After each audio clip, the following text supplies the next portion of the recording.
Good evening and welcome to my walk and talk. Got a little bit of a late start tonight. I'm about halfway on my walk. I've been thinking about, I had a conversation with my sister today. We talked this morning, and she lives up in Northern California. She lives in a little gold mining town up there. It's population probably 25,000 people or so. She's been up there, got to be at least 40 years. And she's got a beautiful, like, turn of the century, one of these wooden homes. It's got all the gingerbread on the trim and everything. It's just beautiful inside and out. And when you live that long in a place like that, and it's in a neighborhood where she got people right next to us, you make a lot of friends. And she was telling me the story about going out to lunch with a couple of lady friends of hers who are lifelong and diehard Democrats. And they got into a discussion about the election, and my sister told them that she's not going to vote for Biden. And she said, man, they were really upset at me. And they said that, if you don't vote for Biden, that's just a vote for Trump. And she said it was very tense, and they ended up leaving, and she's concerned whether or not she's still going to have a friendship with them. But I tried to encourage her, and I totally understand how she feels, because I've, voted for Democrats. I've only voted for a Republican one time for president, and I'll give you the circumstances to that, and I think you'll understand why. But she and I are very, very much alike politically. We don't agree on everything, but I would call both of us definitely progressives. We both believe that everybody should have health care. I mean, every other civilized Western culture in the world has health care. Mexico has health care for all of their citizens. China has health care for all of their citizens. North Korea has health care for all of their citizens. So we believe that everybody should have health care, not because, oh, wait a minute, you don't deserve it, you didn't earn it. Look, it's cheaper. It's cheaper if everybody has it.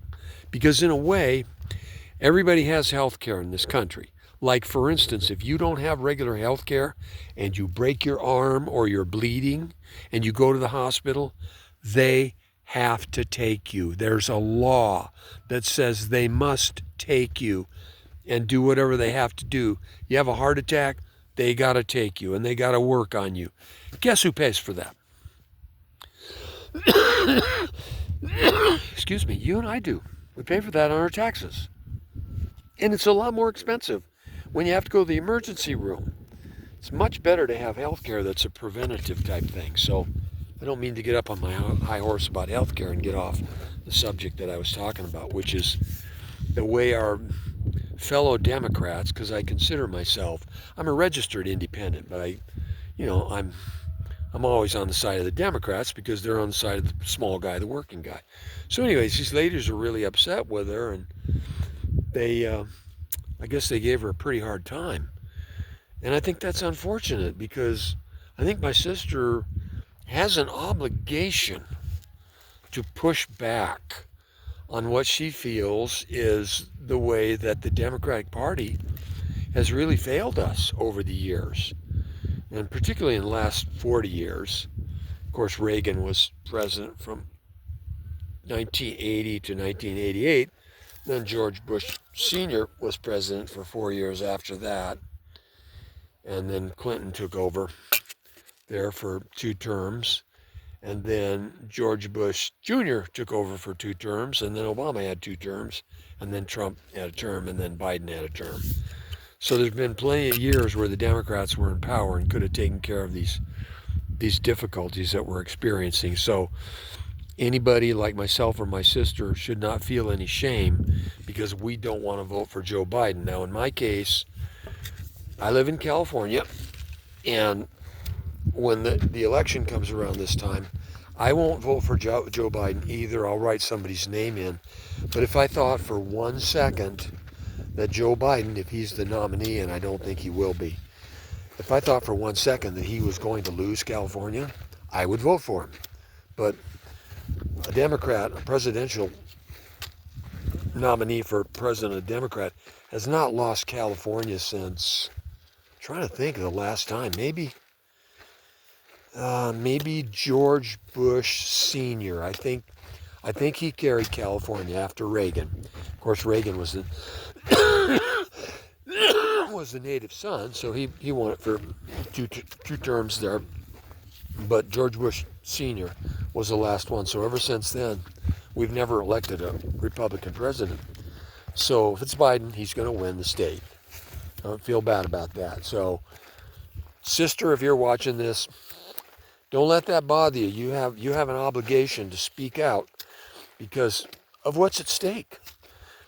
You know, we have to speak out, and hopefully we can make a difference. And it's looking more like every day that Biden is going to step down today. I think now the count is up to like 35 Congress people have said that Biden should step aside.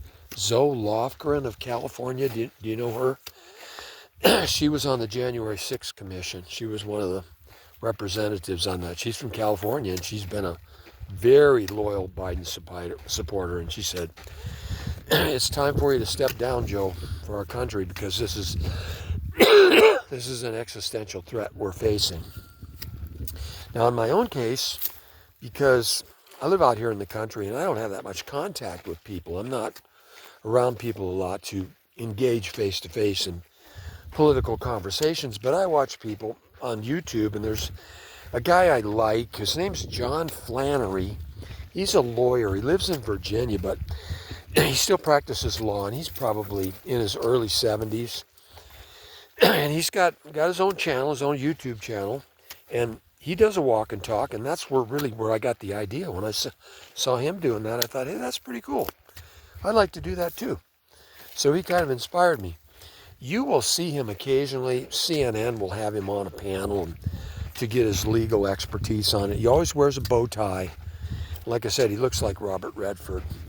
He's a big Biden supporter, and his videos lately he's come out and said it. He thinks that people like me, excuse me, I think that we got a lot of stuff going on here in the air for my allergies. That's why I'm coughing. He says that people like me don't have any backbone, that we should be supporting Biden. We are being disloyal to Biden. And, you know, okay, yeah, I'm scared.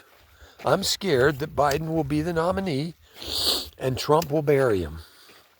And then John Flannery, people like you'll be silenced. The critics of Trump will be silenced. And the way they'll be silenced is not by arrest. You don't have to do that. All you have to do is just take away their microphone.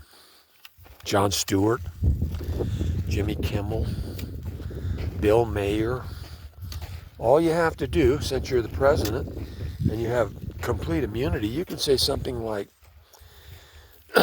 Jimmy Kimmel represents a real threat to our democracy, and he's ginning up anger that could result in a lot of violence. So to save our republic, we're going to see that he no longer has a microphone there on NBC. And just tick off the people, tick them off one at a time, and just take away their microphone. They don't have any power anymore. They can't be on the internet either. They'll be censored. So once that happens, then there's no more freedom of speech to criticize the king. That's what I'm afraid of. And John Flannery, you'll be one of them. Your microphone will be taken away from you. Now, Keith Olbermann, he's come around. He was a diehard Biden supporter. And he said some uncomplimentary things about people like me, not me personally, but people who suggested that Biden should step aside. Said some pretty harsh things about us, about how disloyal we were. But this morning, man, he said, no, it's time for Joe to step aside. So we're getting closer. I think there were several senators today that announced that they're not supporting him anymore. These are senators that are in pretty tight races. Sherrod Brown of Ohio, John Tester, I think he's from Montana. It's either Montana or Wyoming. It's a Republican state. And he's a senator from there, so it's in a tight race. So we lose the Senate, we lose the House, we lose the executive branch. Now people like Marjorie Taylor Greene are running things. I don't know if any of you saw Trump's acceptance speech last night. I didn't watch it because I figured I'd just see the highlights on another channel. Should call them the lowlights, but apparently it went on for like an hour and a half. It's the longest acceptance speech in the history of our country, and he just rambled on, his usual rant, like when he's at his rallies, poor me, what a victim he is of everything.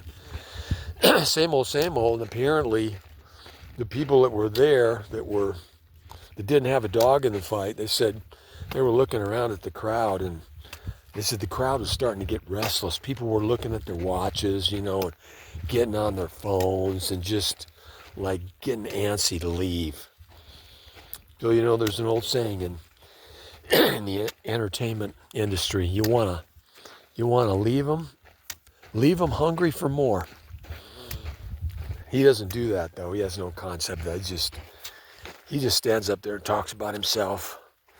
So I think that's going to do it for tonight. We're about 12 minutes in, but I think that's an adequate expression. And with each passing day, we may get close to a new nominee for the Democrats.